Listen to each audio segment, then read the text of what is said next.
우리는 정말 힘써 말씀 충만을 구해야 합니다. 우리가 하나님의 말씀이 정말 진리로 믿는다면 말씀 충만을 받지 않고는 살 수가 없죠. 왜냐하면 이 말씀을 통해 우리가 거듭날 뿐만 아니라 이 말씀을 통해 우리가 구원에 이르도록 자라야 되고, 또 하나님께서 우리를 구원하신 목적이 그리스도 예수 안에서 선한 일, 즉 주님께서 이 땅에 오셔서 하셨던 그 하나님 나라 일을 구하며 하나님 나라 이루어가는 일인데, 그 일은 이 말씀이 없이는 할 수가 없습니다. 무엇보다도 우리는 원튼 원치 않든 건너는 그 순간, 이 세상에 속했다가 하나님 나라에 속하는 순간에 영적 싸움을 피할 수가 없습니다. 이 영적 싸움 가운데 우리는 반드시 승리해야 되죠. 왜냐하면 예수님께서 7 교회에게 하신 말씀, 그 말씀을 정말 믿는다면 이기지 않으면 우리가 생명나무의 실과도 먹을 수 없고, 이기지 않으면 우리가 둘째 사망의 해를 피할 수도 없고, 이기지 않으면 우리의 이름이 생명책에서 허려질 수 있습니다. 이겨야지 주님과 함께 보좌에 앉아서 주님 나라가 임했을 때 다스릴 수가 있습니다. 여러분, 이기려면 어떻게 됩니까? 그리스도의 군사가 이기려면 반드시 무장해야죠. 말씀으로 무장하고 성령의 금을 들고 싸워야지 우리가 이길 수 있는데, 정말 여러분 이기지 못하면 하나님의 약속을 누리지 못한다는 것 믿으십니까? 그렇다면 제게는 선택의 여지가 없습니다. 제게는 선택의 여지가 없어요. 내가 정말 이기고 하나님 앞에 서려면, 그리스도 예수 안에서 허락하신 이 모든 약속을 누리려면 나는 반드시 힘써 말씀 충만을 구해야 하는 것이죠. 오늘 다시 한번 성경 말씀을 통해서 왜 우리가 말씀 충만에 힘써야 되는지, 그럼 어떻게 우리가 이 말씀 충만을 위해서 훈련할 수 있는지 말씀을 통해 한번 살펴봤으면 좋겠습니다. 왜 우리가 힘써 말씀 충만을 받아야 합니까? 진리의 말씀이 없이는 아무도 거듭남이나 또한 영생을 얻을 수가 없습니다. 베드로전서 1장 23절 보겠습니다. 베드로전서 1장 23절, 너희가 거듭난 것이 썩어질 씨로 된 것이 아니요 썩지 아니할 씨로 된 것이니 하나님의 살아있고 항상 있는 말씀으로 되었다. 거듭남이 없이는 아무도 하나님 나라에 들어갈 수가 없습니다. 이 거듭남은 열심히 우리가 종교 생활한다고 거듭날 수 있는 것도 아니고, 또 어떤 초자연적인 신령한 체험을 한다고 해서 거듭나는 게 아니죠. 성경은 분명히 말하고 있습니다. 우리가 거듭나려면 하나님의 말씀을 통해서 거듭나게 된다고 말씀하고 있습니다. 또 우리 예수님께서는 영생은 하나님을 아는 것이라고 하였죠.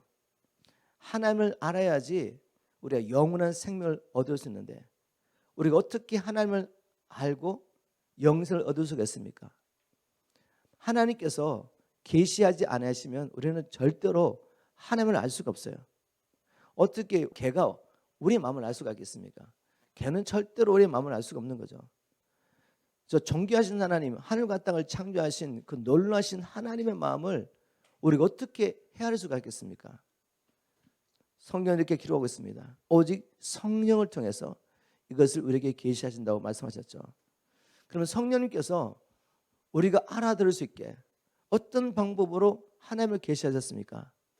바로 성령의 감동으로 기록된 이 성경 말씀을 통해서 하나님을 계시하신 것이죠. 그러니 이 하나님의 말씀을 알지 못하면 우리는 영생을 얻을 수도 없고, 하나님의 말씀이 아니면 거듭날 수가 없는 것이죠. 그래서 우리는 하나님의 말씀을 힘써 연구하고 말씀으로 우리를 무장하는 일, 말씀으로 우리를 계속해서 먹이는 일을 실패하면 안 되죠. 여기 있는 모든 분들 아마 이렇게 생각하실 수 있습니다. 나는 이미 하나님 말씀을 믿음으로 거듭났어. 자, 그러면 끝인가요, 여러분? 내가 하나님 말씀을 믿고 거듭나면 거기서 끝입니까? 성경은 그렇게 말하고 있나요? 내가 과거에 하나님 말씀을 믿고 거듭난 경험이 있어. 그러면 끝입니까? 베드로전서 2장 2절을 보세요. 베드로가 1장 23절에 오직 하나님의 말씀을 통해 살아있고 영원한 이 말씀을 통해 우리가 거듭남을 경험한다라고 말한 후에 이렇게 말하죠. 어린아이와 같이 신령한 젖을 사모하라. 이는 이를 인하여 우리가 구원에 이르도록 자라기 때문이다. 우리는 구원에 이르도록 이 신앙이 자라야 합니다. 그런데 거듭나는 것도 하나님의 말씀을 통해 거듭나지만 이제 영적으로 어린아이 같은 우리가 자라기 위해서는 반드시 어린아이가 어미의 젖을 사모하듯이 그렇게 하나님 말씀을 사모해야지 우리가 자랄 수 있다고 말합니다. 자라서 구원에 이르는 것이죠. 구원은 한번 거듭남을 통해 끝나는 것이 아니라 그것이 시작이죠. 이제 우리가 구원에 이르도록 자라야 되는데 그러기 위해서는 반드시 하나님의 말씀을 날마다 밥을 먹듯이 그렇게 먹어야 자랄 수 있다고 말합니다. 그러니 하나님의 말씀을 날마다 먹고 하나님의 말씀으로 우리를 채우지 않는다면 어떻게 우리가 구원을 경험할 수 있겠습니까? 그래서 우리가 하나님의 말씀을 먹는 건 너무나 중요합니다. 그리고 또 우리가 두 번째로 왜 이 하나님의 말씀을 먹어야 하냐면 진리의 말씀이 없이는 하나님께서 우리에게 맡겨진 선한 일을 감당할 수가 없죠.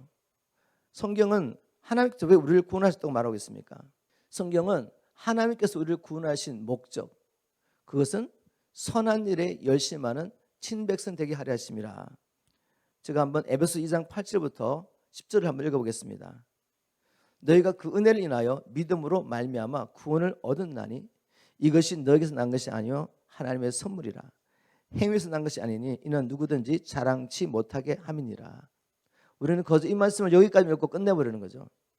에베소 1장부터 하나님께서 우리를 향하여 가지고 계신 놀라운 계획이 뭔지 알지 못하고 그 가운데 왜 우리를 구원하신지 기억하지 못하고 그냥 에베소 2장 8절 9절만 그냥 받고 우리가 뭐 행위로 구원받는 거 아니지, 하나님의 은혜를 믿으면 구원이지, 그리고 끝나버립니다.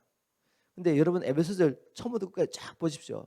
보시면 바울이 창세전부터 하나님의 가지고 계신 놀라운 계획을 말하죠.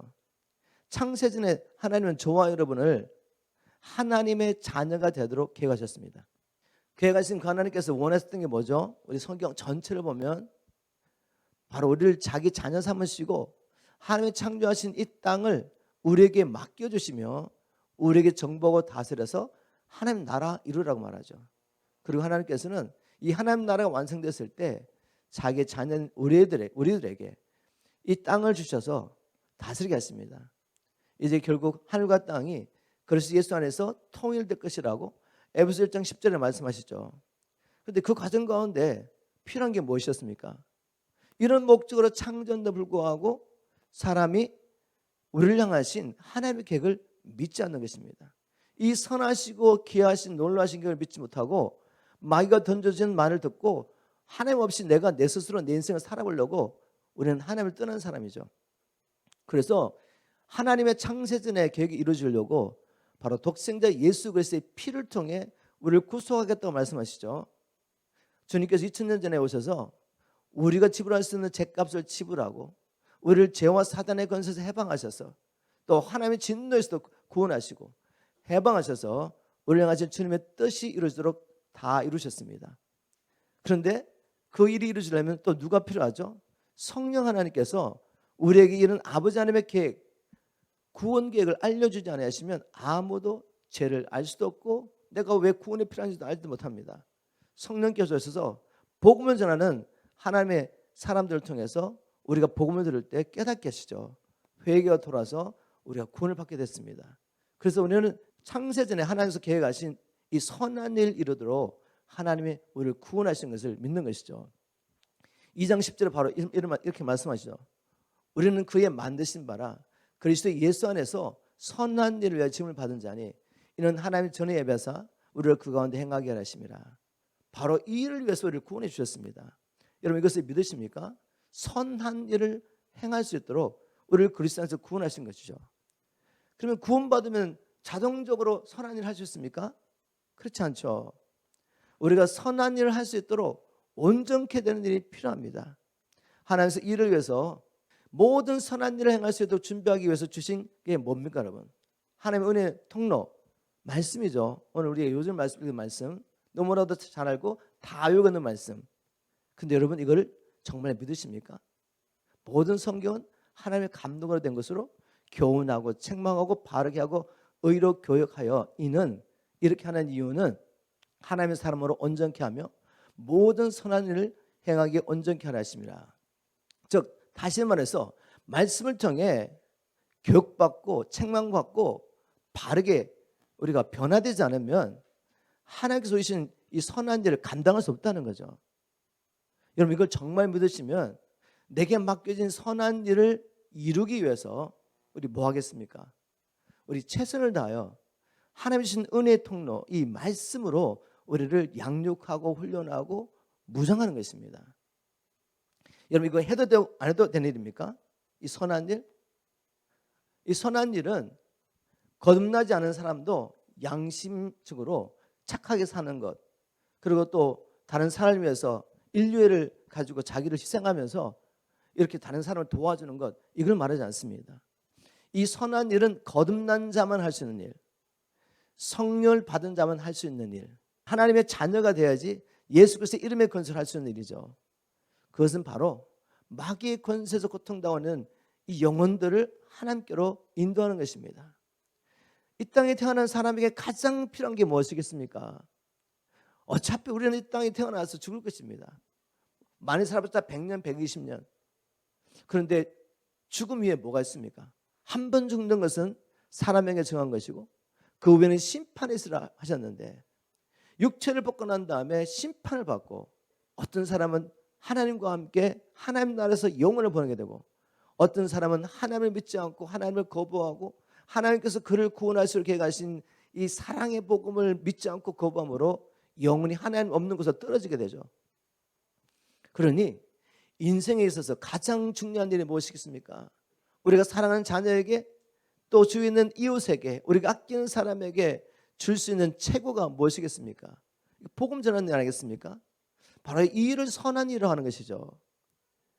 사도행전 10장 38절에 보면 우리 예수님께서도 하나님의 성령과 능력으로 기름 부음 받고 두루 다니며 착한 일을 하셨습니다.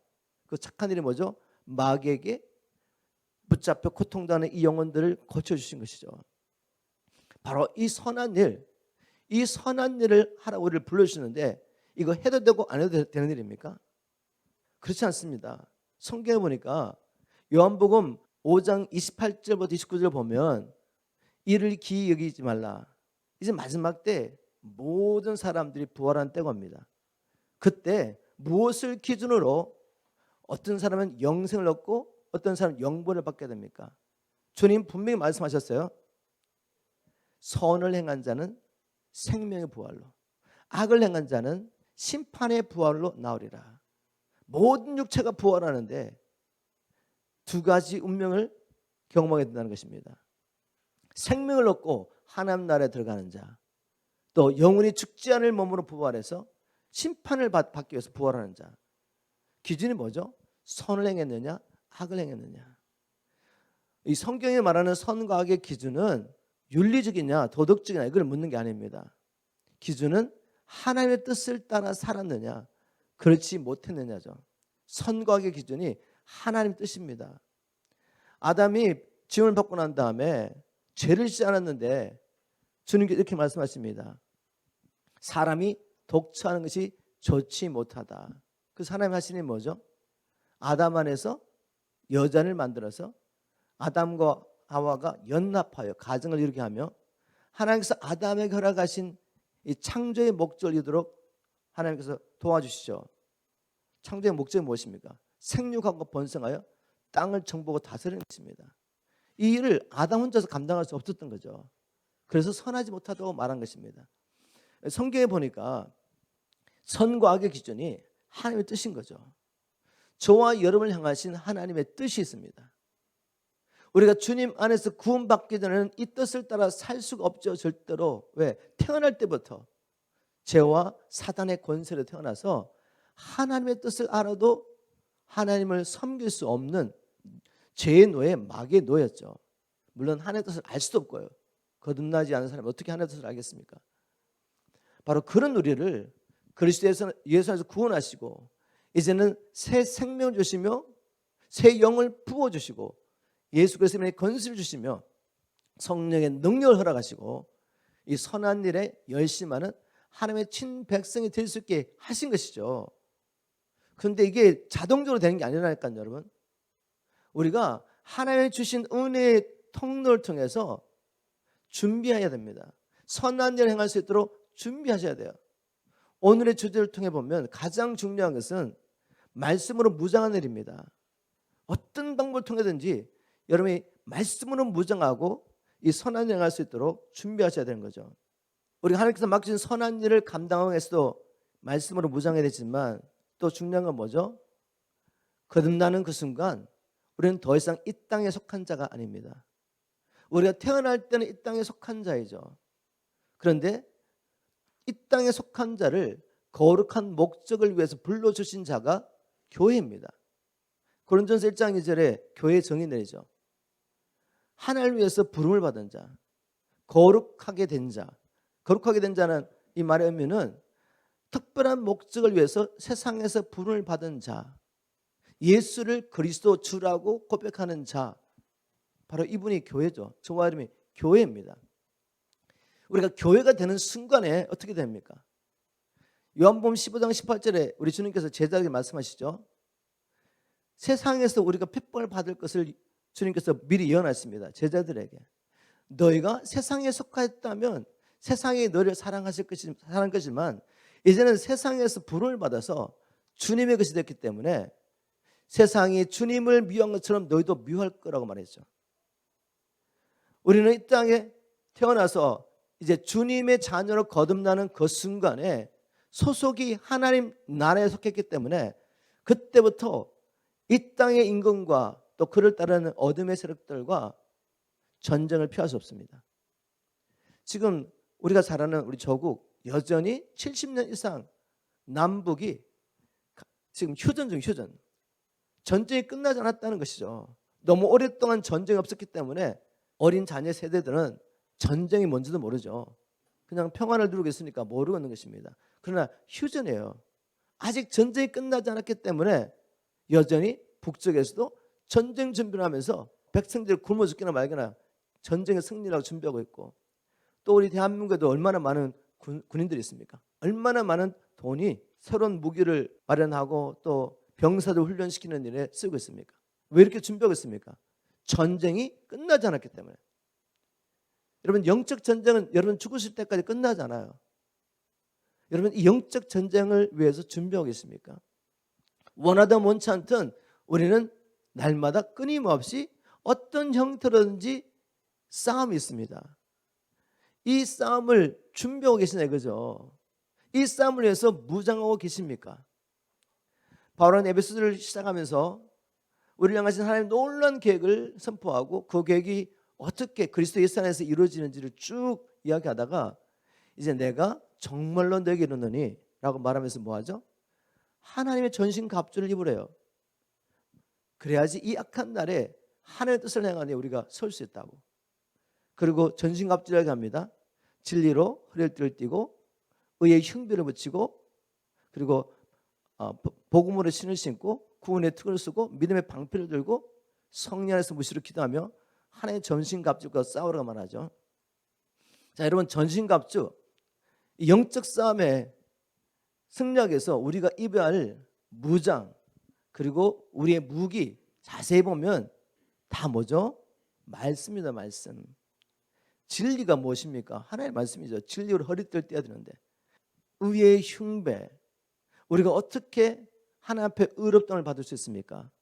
복음에는 하나님의 의가 나타나니 이 복음 하나님의 말씀이 아니면 우리가 어떻게 의롭다함을 받을 수 알 수가 없잖아요. 복음으로 무장하라는 것이죠. 그죠?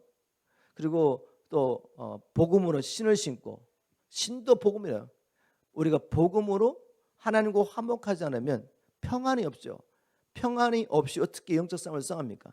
평안한 복음으로 신을 신고 구원의 투구를 쓰고 하나님의 말씀을 믿음으로 우리가 구원을 받게 되는데 그것도 말씀이죠. 또 믿음의 방패를 들래요. 믿음 어떻게 생깁니까? 하나님의 말씀을 더름이 없이 믿음이 생기나요? 신령한 체험을 한다고 믿음이 생깁니까? 기적과 표적을 본다고 믿음이 생기나요? 그렇다면 그 수많은 기적을 경험했던 이스라엘 백성들이 다 가나안 땅으로 들어가야죠. 예수님을 따라다니면서 얼마나 많은 사람들이 주님 표적과 기적을 보았습니까? 그런데 한순간에 십자가에 못 박아서라는 군중으로 바뀌는 거죠. 왜요? 말씀을 듣고 믿지 않기 때문에. 믿음은 말씀을 들음으로 생깁니다. 그리고 우리 크리스찬에게 주신 무기, 유일한 무기는 성령의 검밖에 없습니다. 말씀, 성령의 검. 그렇다면 결국 우리가 영적 싸움에서 승리하기위해서는 무장하고 나가서 싸워야 되는데 그 무장이 뭐라고요? 머리끝부터 발끝까지 다 그리스도의 말씀으로 충만받는 거죠. 여러분, 지금 여러분이 말씀이 여러분을 지배하지 못하겠다는 것은 무장 없이 지금 전쟁터에 나와 있는 것입니다. 여러분이 느끼든 느끼지 못하든 무장 없이 나와 계시면 계속 공격을 받고 포로가 되어가지고 끌려날 수밖에 없어요. 분명히 예수를 믿는데 삶은 바뀌지 않습니다. 세상 사람과 똑같이 살고 있는 거죠. 죄를 이기지 못하고 하나님의 뜻을 행하지 못하고 우리에게 맡겨진 선한 일을 감당하지 못하고 그저 먹고 마시는 일, 그 일에 매게 되고 세상적인 그 쾌락과 기쁨을 그냥 추구하며 사는 것이죠. 왜? 진정한 하늘부터는 기쁨을 맛볼 수 없기 때문에. 그러면 세상 사람과 똑같지 않습니까? 만일 하나님의 말씀으로 무장하지 않으면 우리가 원튼 원하지 않든 그저 종교를 살 수밖에 없다는 것입니다. 저는 말씀 묵상하면서 굉장히 고민을 많이 합니다. 하나님, 이 말씀이 정말 진리인데 우리 성도님들에게 이렇게 살라고 제가 말씀을 드리고 정말 이렇게 살고 싶은데 성령께서 깨닫게 해주지 않으시면 제가 하는 이야기가 또 한 귀로 듣고 한 귀로 지나가는 거죠. 우리 목사님 너무 저렇게 말씀하시니까. 그렇지 않습니다, 여러분. 오늘이라도 주님께서 이 말씀을 여러분의 심령속에 새겨주시고 그래서 참으로 믿어짐으로 말씀으로 여러분을 훈련하는 일에 힘쓰시기를 주님을 축복합니다. 그것이 여러분의 영혼을 좌우합니다. 저는 목회자도 분명히 말씀을 드릴 수 있어요. 말씀으로 무장하지 않고 말씀으로 준비하지 않는 사람들은 자기 마음 가운데 아무리 주님의 뜻을 따라 산다고 생각하고 있어도 살 수가 없다. 그냥 속고 있는 것이죠. 여러분 말씀으로 무장하시기를 주님을 축복합니다. 왜 우리가 힘써 말씀 충만을 받아야 되는지 제가 몇 가지 나눠봤죠. 말씀이 아니면 거듭남 경험할 수 없습니다. 영생 얻을 수 없고 말씀이 아니면 구원에 이르도록 잘할 수가 없죠. 제가 이 말씀을 다시 한번 좀 부연 설명하면 베드로뿐만 아니라 사도 바울도 빌보 교회에게 편지할 때 뭐라고 말했습니까? 이미 구원받은 빌보 교회, 지금 부지런히 바울의 사회에서 기도하고 물질을 후원하고 있는 빌보 교회에게 말하죠.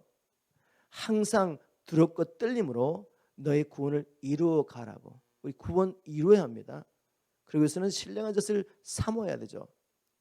말씀이 아니고는 선한 일에서 준비될 수 없고 말씀이 아니고는 무장이 해제된 상태니까 이 영적 싸움에서 승리할 수가 없습니다. 꼭 말씀 충만히 힘쓰기를 주님으로 부탁드립니다. 자, 그러면 우리가 어떻게 말씀 훈련을 해야 합니까? 할 수 있습니까? 가장 중요한 것은 여러분 이 말씀을 듣고 성령의 감동으로 깨달으시고 결단하셔야 됩니다. 그리고 매일매일 우리가 시간적으로 밥 먹지 않습니까? 우리 육체가 보존되고 육체를 통해 내가 이 세상에서 해야 할 일을 하기 위해서 시간적으로 밥을 먹듯이 거듭난 영혼은 반드시 시간을 정해놓고 먹으셔야 돼요. 시간을 정해놓고 하나님의 말씀을 먹으셔야 됩니다. 우선순위를 정하고 내가 이걸 행하겠다고 결단하고 주님의 도우심을 구하지 않으면 절대로 할 수 없는 것이 말씀 훈련입니다. 말씀으로 나를 무장하는 일이죠. 왜냐고요? 마귀는 존재 절대로 포기하지 않습니다. 우리 구원받았다고 포기할까요? 마귀는 우리보다 더 이 영적인 원리를 알고 믿고 있습니다. 즉 우리가 구원받았다고 즉 거듭났다고 해서 구원이 끝난 게 아닌 걸 알고 있죠. 여러분이 과거에 어떤 체험을 했다 할지라도 주님을 강력하게 만나서 거듭난 체험이 있다 할지라도 끝이 아닌 걸 알고 있죠. 그래서 택하신 자도 미혹해서 이 구원의 반열에서 떨어지게 하려고 하는 이게 마귀입니다. 마귀는 절대로 포기하지 않고 쫓아옵니다. 자기가 완전히 멸할 때까지. 그래서 로마서 보면 이런 말씀이 있죠. 바울이 로마서 6장 7절쯤 보면 이제 그리스도 안에서 우리가 죄와 사단의 권세에서 해방되었다라고 선포합니다. 예수 그리스도를 믿는 자는 그리스도와 연합하여서 죄와 사단의 권세를 했던 우리가 그리스도와 함께 죽음으로 말미암아 우리가 완전히 해방이 되죠. 근데 그게 끝이 아니라고 말하죠. 6장 11절 이렇게 말합니다. 이제는 너희가 죄에 대해서, 세상에 대해서는 죽은 자로, 하나님에 대해서 산 자로 여기라고 말하죠. 그리고 어떻게 합니까? 이제는 우리의 이 몸을 죄의 병기가 아니라 의의 병기로 드리라고 말합니다. 그래야지 죄가 너희를 주관하지 못할 것이라고 말합니다. 자, 여러분, 주님을 믿고 거듭났다고 해가지고 죄와 사단의 권세에서 자동적으로 해방되는 것이 아니라는 것을 성경은 말하고 있습니다. 싸워야 합니다. 싸워야 해. 우리가 주님을 믿지 않을 때는 24시간 늘 죄와 사단의 권세 아래 있기 때문에 내가 아무리 금식과 기도해도 내 금식과 기도는 죄와 사단의 권세에서 해방될 수가 없어요. 죄값을 지불해야 돼. 죄값을 지불해야지 우리가 해방될 수 있습니다. 그리고 그리스도와 연합하여 죄의 종이 된 나의 원래 본체가 죽어야지 해방될 수 있어요. 그렇지만 거듭난 나, 이제는 주님의 자녀가 된 새로운 신분을 가진 나, 새 생명을 가진 나는 뭐가 있습니까? 여전히 내 의지를 가지고 다시 나를 죄의 병기로 들을 수도 있고 하나님의 병기로 들을 수 있다는 거죠. 우리가 끊임없이 우리의 삶을 하나님의 병기로 들어야 합니다. 구체적으로 어떻게 들을 수가 있겠습니까? 성경은 원리가 다 나와 있죠. 로마서 8장 5절에 보면 육신의 일을 좇는 자는 육신의 일을 생각하고 영의 일을 좇는 자는 영의 일을 생각한다. 우리는 이제 육신을 좇아 살면 죽게 되죠. 로마서 8장 13절에 우리가 육신을 따라 살면 죽을 것이요 성령, 성령으로서 육신의 일을 죽이면 살게 됩니다. 그러니까 살아야 되죠. 그죠? 육신의 일을 죽여야 돼요. 육신을 쫓아가면 안 돼요. 근데 원리를 먼저 보여주잖아요. 바울이 8장 5절에서 육신의 일을 생각하기 때문에 우리가 육신을 쫓아 사는 거죠. 영의 일을 생각하면 영의 일을 쫓아 살 수 있습니다. 그래서 우리가 우리의 몸을 하나님께 드릴 때 첫 번째 뭘 해야 되겠습니까? 이제는 우리 의지를 가지고 우리 마음 안에 세상의 것을 채워넣는 것이 아니라 하나님의 진리의 말씀을 채워놓고 그 말씀을 주야로 묵상하며 그 말씀에 붙잡히도록 우리가 말씀으로 훈련해야 하는 것이죠. 그래서 하나님의 뜻을 따라 생각하도록 훈련하셔야 됩니다. 이게 원리죠. 그런데 날마다 세상의 것을 계속 보면서 하나님의 뜻을 따라 살아야지 라고 생각한다고 됩니까, 여러분? 우리 함께 모여서 예배하고 말씀을 듣는 것 정말 중요합니다. 도전을 주고 함께 기도하고 예배하면서 우리가 혼자서 해결하지 못했던, 혼자서 싸우지 못했던 싸움을 싸울 수 있습니다. 그렇지만 이제 여러분이 저하고 항상 사는 게 아니잖아요. 여러분의 삶의 현장에서 매일매일 이 말씀으로 무장하고 싸우셔야죠. 그러기 위해서 마음을 정하고 하나님의 말씀을 채우는 일에 마음을 정하셔야죠. 마음을 정해서 뭐 한다고요? 계속 하나님의 말씀을 읽고 외우면서 그 말씀을 묵상하는 것입니다. 이게 영적 싸움을 싸우는 방법이에요. 여러분 세상의 것을 먹으면 묵상 안 한 줄 아십니까? 아주 너무 자연스럽게 묵상이 되죠. 뭔가 세상의 것을 보고 나면 일을 하면서도 뭐 하죠? 묵상이 되잖아요. 묵상. 그래서 육신을 쫓아 행하는 것입니다. 왜? 세상의 것을 보았기 때문에. 하나님의 말씀도 가능하다는 것이죠. 원리는 똑같습니다. 내 마음에 무엇을 채우느냐, 그것이 나의 삶이다. 내가 무엇을 생각하고 묵상하느냐, 그것이 나의 삶이다. 이제 말씀을 훈련하겠다고 마음을 정하셨으면 이 일을 하는 것입니다. 그리고 또 중요한 게 있습니다. 이 말씀을 읽고 묵상하고 일에 헌신하는 것 참 중요하고 꼭 필요한 것인데, 근데 그것보다 더 중요한 게 뭐겠습니까? 말씀을 어떤 시각으로 보느냐가 정말 중요합니다. 왜냐하면 우리 중에 아무도 예수님 당시에 서기관들, 즉 율법학자나 바리새인만큼 성경을 읽고 외우고 묵상하고 이 말씀을 따라 사는 일에 헌신된 사람이 아무도 없습니다. 제가 생각하기에. 그들은 정말 하나님의 말씀을 열심히 부지런히 연구했어요. 그리고 그 말씀을 연구하기 위해서 뭐 했죠? 다 외웠죠. 성경을 다 외웠습니다. 그리고 자기들이 랍비라고 부르는 선생님께 배웠죠. 그리고 그 말씀을 살려고 몸부림쳤던 사람들, 율법학자들과 바리새인들이었습니다. 자, 그런데 그들이 하나님께 속하지 못했다는 거죠. 그렇게 성경 말씀을 많이 외우고 말씀도 살려고 몸부림쳤는데 결국은 하나님께 속한 자가 아니었어요. 예수님이 그들이 오셔서 이 독사의 자식들아 라고 말했죠. 그들이 성경 말씀을 그렇게 많이 외우고 많이 알고 있었는데도 불구하고 안에 악이 가득했습니다. 이유는 뭘까요? 성경을 보는 시각이 잘못된 거죠. 사람의 지혜로 성경을 보니까 이 성경이 열어지지가 않습니다. 하나님께서 왜 모세를 통해서 제사 제도를 주시고 또 절기를 주셨는지 안식일을 왜 지켜야 되는지 그 모든 계명이 무엇을 의미하는지 전혀 몰랐던 것이죠. 그래서 열심히 자기 나름대로 흉내낸 것입니다.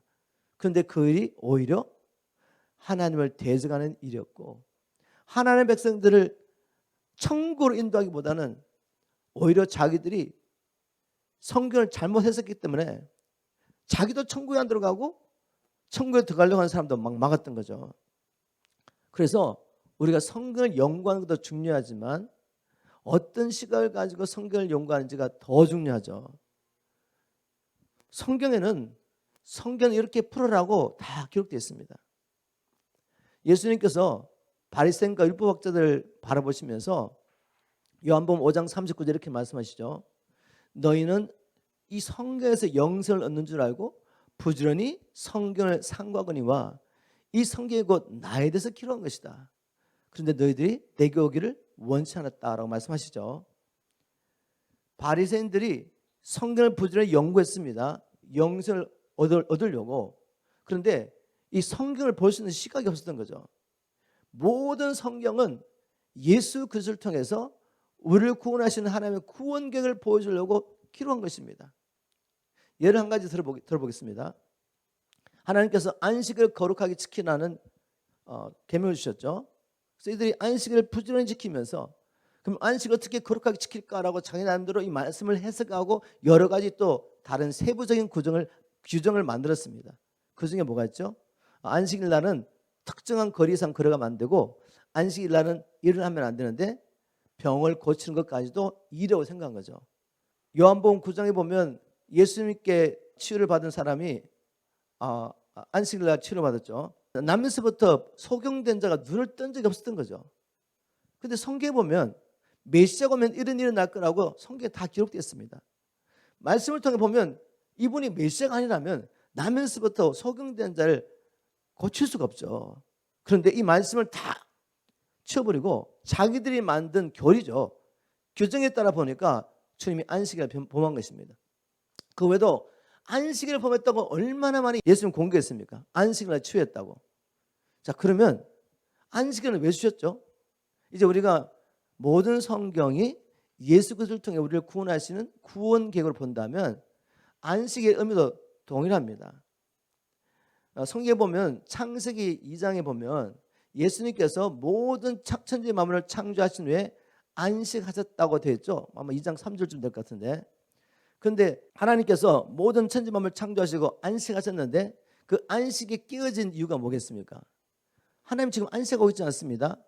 예수님 말씀하셨죠. 아버지가 일하시니 나도 지금 일한다. 안식일을 범했다고 막 공경하는 그 종교 지도자들에게 야, 아버지가 일하기 때문에 나도 일하는 거야. 아버지는 쉬지 않고 지금도 일하고 계십니다. 왜? 인간이 범죄하는 그날, 아담과 하와가 범죄하는 그날에 아담 안에 지음을 받았던 우리 모두가 그날 다 잃어버린 바 되었습니다. 자식을 잃은 아버지가 할 수 있는 일은 뭐겠습니까? 자식을 너무나 사랑하는 아버지가 지금도 쉬지 않고 하고 계신 일은 잃어버린 자녀를 찾는 일이죠. 마귀의 권살에 고통당하고 있는 이 자녀들을 치료하고 이 자녀들을 찾는 일입니다. 그 일을 지금 하고 계신 거죠. 그래서 안식은 왜 주셨느냐? 인간이 범죄하고 난 후에 안식은 사라졌습니다. 세상에 아무리 귀한 것을 누려도 하나님과 원수됐는데, 지금 마귀의 권세 아래서 고통당했는데 무슨 안식이 있겠습니까? 세상에 풍요라는 것은 단지 사탕발림이죠. 안에는 썩어가고 죽었는데 그냥 편안하다고 속이는 것입니다. 그래서 안식을 주신 것은 장차 주님께서 보내실 연의 우선이 오셔서 누리게 될 그 안식을 바라보면서 메시아를 기다리고 주신 것이죠. 안식의 주인이신 예수님이 오셔서 죄와 사단의 권세에서 고통당하는 그 영혼들, 그들이 죄와 사단의 권세에서 병들어 있고 묶여 있고 기들려 있었습니다. 어떤 사람은 나면서부터 소경이 됐고, 안식의 주인이신 예수님이 오셔가지고 그들에게 안식을 주셨죠. 눈을 고쳐주시고 병든 자를 고치면서. 그렇다면 주님은 자기가 오신 목적을 또 산 것이죠.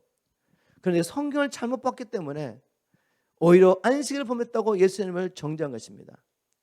여러분, 왜 이렇게 성경을 보는 시각이 중요한지 아시겠습니까? 성경을 보는 시각이 잘못되면 모든 성경을 예수 그리스도를 통해서 우리를 구원하시고 하나님 나라 이루가시는 하나님의 구원교로 보지 못하면 성경 잘못 해석하는 거죠. 바로 하나님께서는 우리의 구원을 위해서 이 성경을 주신 거죠. 또 예수님께서 마태복음 22장에 보면 성경을 우리에게 주신 목적, 성경이 왜 우리에게 주어졌는지를 알 수 있습니다. 마태복음 22장 35절에 보면 어떤 바리새인이 와서 주님을 시험하시죠. 주님께 묻습니다. 예수님, 이 성경에서 가장 큰 계명이 무엇입니까? 물었을 때 예수님께서 첫째는 이것이니 마음과 뜻과 정성을 다해 하나님을 사랑하고, 둘째는 이와 같이 내 이웃을 사랑하는 것이다 라고 말씀하시고 40절에 이렇게 말씀하시죠. 현대의 성경에는 이 두 계명, 첫째 계명, 둘째 계명이 모든 율법과 선지자의 요약이다 라고 말했습니다. 현대의 성경은 아마 여기서부터 나왔다, 모든 계명이 이 두 계명에서 나왔다고 그랬고, 신약 성경은 이 두 계명이 모든 율법과 선지자의 요약이라고 말했습니다. 다시 말해서 구약 신약의 모든 말씀을 우리가 제대로 하나님 주신 의도를 따라 해석하면 두 가지 결론이 나와야 된다는 거죠. 아, 하나님 사랑하라고 하시는구나, 내 이웃을 사랑하라고 하시는구나, 그래서 나를 부인해야 되는구나, 이렇게 결론이 나면 제대로 해석한 거죠. 무슨 말인지 아시겠습니까? 모든 성경을 주신 목적은 두 가지였습니다. 10계명을 예를 들면 1계명부터 4계명까지는 하나님 사랑하는 계명, 구체적으로 어떻게 하라는 걸 보여주셨고, 5계명부터 10계명까지는 사람과 관계 속에서 우리가 어떻게 사람을 사랑해야 되는지 말씀하신 거죠. 우리가 이웃을 사랑하면 살인할 수 있습니까? 간음할 수 있습니까? 도적질할 수 있습니까? 이웃의 것을 탐낼 수 있습니까? 이웃을 중상모라고 할 수 없잖아요. 그죠? 그래서 주님께서 주신 이 계명 10계명만 봐도 2계명밖에 없는 거죠. 하나님 사랑하고 이웃 사랑하라고. 자, 이걸 가지고 성경을 이제 풀면 오늘날 우리가 많은 교회에서 듣고 있는 이 복음이 얼마나 왜곡된지 알 수가 있죠. 오늘 제가 에베소서 2장 8절 9절을 많이 인용하는데 다시 한번 인용하겠습니다. 그리고 이 중요한 핵심적인 복음 메시지를 잘못 왜곡했기 때문에 어떤 결과가 나온지를 보여드리겠습니다. 그리고 우리가 지금 가지고 있는 이 두 가지 열쇠를 가지고 딱 비춰보면 아, 잘못 풀었구나. 그래서 교회가 교회될 수가 없구나. 그래서 교회가 맛을 잃어버린 소금이 되어서 세상에서 짓밟히고 있구나 알 수가 있죠. 에베소서 2장 8절, 너희가 그 은혜를 인하여 믿음으로 구원을 받았나니 이것이 행위에서 난 것이 아니라 하나님의 선물이라. 행위에서 난 것이 아닌 이는 누구든지 자랑치 못하게 하심이라. 자, 이 말씀을 이렇게 풀었습니다. 구원은 예수 그리스도께서 우리를 위해서 대속하신 그 은혜를 믿음으로 얻는 것이야. 맞죠, 여러분? 그죠? 맞습니다. 행위에서 난 것이 아니라는 거죠. 그래서 아무도 자랑치 못하게 하려 합니다. 자, 그런데 이 행위가 뭐를 말하는지를, 바울이 말하는 행위는 우리가 순종 안 해도 된다 이 말이 아니었습니다. 바울이 말하는 행위는 율법을 온전히 지키는 이 행위로 우리가 구원을 받을 수 없기 때문에 이미 이스라엘 민족 역사를 통해 실패했지 않습니까? 그래서 이스라엘 민족이 실패하는 동안에 하나님의 선자를 보내셔가지고 이젠 내가 하겠다고 하시면서 두 가지를 보내시다고 약속하셨죠. 첫 번째는 메시아를 보내시겠다, 두 번째는 성령을 보내시겠다고 계속해서 말씀하셨습니다. 그래서 은혜로 구원을 받은 거죠. 우리가 우리 스스로는 하나님을 섬길 수 없으니까. 그래서 하나님 원했던 것은 창세전에 그리스도의 산에서 우리를 계획하신 그 창조의 목적을 위해서 이렇게 구원했다고 말했는데 앞뒤 뒤뒤 다 잘라버리고 우리가 은혜로 구원받았지, 은혜를 믿음으로 구원받았지 행위와 아무 관계없어. 그래서 구원을 얻기 위해서 회개하라. 그거는 사람에게 뭔가를 요구하는 거야. 행위야. 회개할 필요 없어. 예수님을 주님으로 믿고 순종해야 돼. 그거 할 필요 없어. 분명 예수님께서는 아버지의 뜻대로 행하는 자만이 천국 간다고 했는데 또 이기는 자만이 생명나무의 실과 먹고 둘째 사망해를 받지 않는다고 그랬는데 그럼 우리가 이겨야 되잖아요. 우리가. 그죠? 우리 주님께서는 좁은 들어오기를 힘쓰라고 했습니다. 이런 이야기하면 다 뭐라고 말하죠? 그건 행위야. 행위구원이야. 주님의 분명한 말씀도 행위구원이라고 몰아버립니다. 마치 예수님 당시에 율법학자와 바리새인들이 자기들이 세운 사람의 치유로 만든 세칙을 하나님의 분명한 말씀보다 더 위에 놓고 하나님의 말씀을 거부한 것처럼 그렇게 하는 거죠. 자, 여러분, 만일 우리가 내가 어떻게 살든 나의 삶과는 관계없이 내가 뭐 도둑질하든지 살인하든지 간음을 하든지 누구를 속이든지 사기를 치든지 그거는 내 구원과 아무 관계없어. 오직 예수를 믿기만 하면 천국이야. 자, 이렇게 푼다면 그것이 하나님께서 성경을 주신 의도와 맞습니까? 첫 번째, 우리를 구원하려고 주셨습니다. 성경은. 그러면 구원은 뭐냐? 우리가 하나님의 진노에서 구원받기 전에 먼저 어디서 구원받아야 되죠? 이 죄 짓는 불법을 행하는 것부터 구원받아야 돼요. 왜요? 나더러 주여 주한 자마다 다 천국 가는 것이 아니라 오직 내 아버지의 뜻대로 행하는 자리에 들어가기 때문에 하나님의 뜻을 행하려면 죄와 사단의 권세에서 불법, 하나님 보시기에 불법을 따라 살 수밖에 없는 우리가 구원을 받아야죠. 그래서 구원해 주신 겁니다.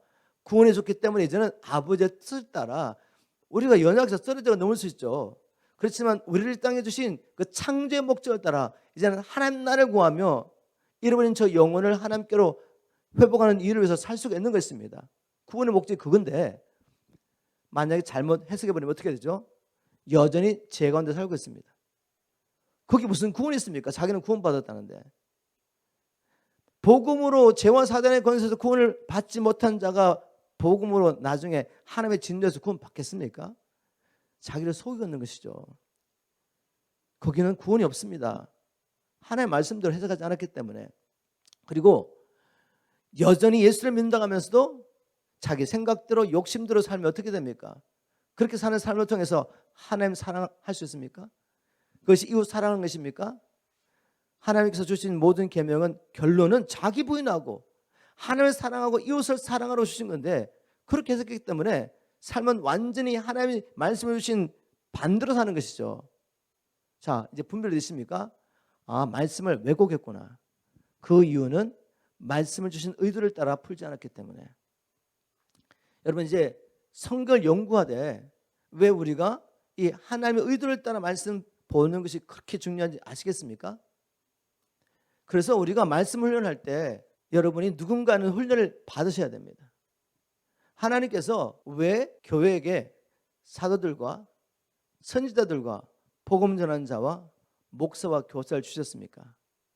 여러분들을 양육해서 온전케 해서 하나님께서 맡겨주신 이 선한 일을 할 수 있도록 세워주려고 영적 지도를 주신 거죠. 일단 여러분이 하나님께서 우리에게 성경을 주신 의도를 따라 푸는 훈련을 하시고 난 다음에 이걸 사시면서 이제 여러분이 나가서 제자 삼으셔야 돼요. 그런데 이 훈련이 안 된 분들은 반드시 훈련을 받으셔야 됩니다. 이제는 모든 성경을 열어서 하나님의 의도를 따라 성경을 보면서 다른 사람에게 가서 전할 수 있을 정도로 훈련을 받는 게 정말 중요합니다. 그리고 이 훈련이 또 중요한 것은 사실 혼자서 훈련하는 것은 쉽지가 않습니다.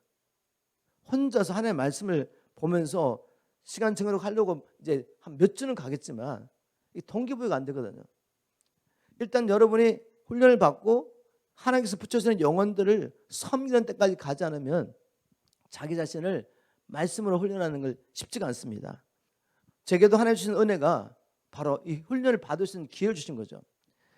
저는 어려서부터 교회는 다녔죠. 교회는 다녔는데 뭐 교회 다닐 때도 열심히 있을 때는 또 열심히 뭐 나가서 전도도 하고 그냥 정말 열심히 섬겼습니다. 하루 종일 예배를 드리고 그렇게 하면서 열심히 주의를 한다고 했는데 사실 제가 성령으로 거듭나지 않았기 때문에 종교인이었죠. 그래서 교회에서는 사람에게 칭찬과 인정을 받으려고 열심히 봉사를 했지만 학교 가면 제 친구랑 똑같이 산 거죠. 제 친구들과 똑같이 세상 친구들과 똑같이 산 겁니다. 그러다가 제가 1985년에 이민을 오자마자 제 의도와 관계없이 제자 훈련을 받게 됐습니다. 저는 그 전까지 또 교회를 떠나가지고 한참 방황했죠. 음악 하느라고. 그런데 오자마자 저희 교회에서 제자 훈련을 시작했는데 그 제자 훈련이 1979년에 오카노 목사님이 유학하고 돌아오셔가지고 제자 훈련을 시작하셨습니다. 교회를 개척하면서. 그분이 이제 한 5년 정도 해가지고 어느 정도 준비가 나는데 교재를 만들었죠. 근데 우리 또 그때 담임 목사님, 지금은 장인어른이 또 오카노 목사님 후배였어요. 너무 잘하시니까 아리조나까지 오셔가지고 그 제자 훈련을 나누셨습니다. 그리고 우리 아버님 그걸 배우시고 우리 훈련시켰죠. 제가 그때 딱 들어간 겁니다. 방황하다가 미국 와가지고 뭐 갈 데도 없고 그래서 교회를 간 겁니다. 여러분, 근데 놀랍게도 주님이 저를 기다리고 계셨던 거죠. 그 훈련을 받으면서 숙제가 뭔가 하면 매일 성경 읽고 묵상하고 쓰는 것이었어요. 그리고 매주 외울 성경 구절이 있었죠. 근데 제가 정말 하나님의 은혜로 갈급해가지고 그걸 계속했습니다. 한 1년쯤 하면서 발견한 거. 아, 나는 구원을 받지 못했구나. 나는 거듭나지 못했구나 알게 됐습니다. 주님께서 그걸 보여주셨고 그걸 고백하고 난 다음에 주님께서 저를 만나주셨죠. 그때부터 이 갈급함 때문에 여러분과 똑같이 제가 이민 와가지고 일했습니다.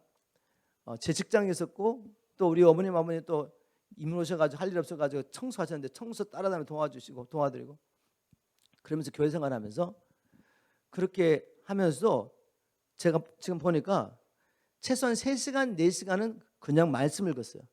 말씀 읽고 쓰고 그리고 말씀을 이게 카드에 적어가지고 외웠죠. 일하면서 계속 외운 겁니다.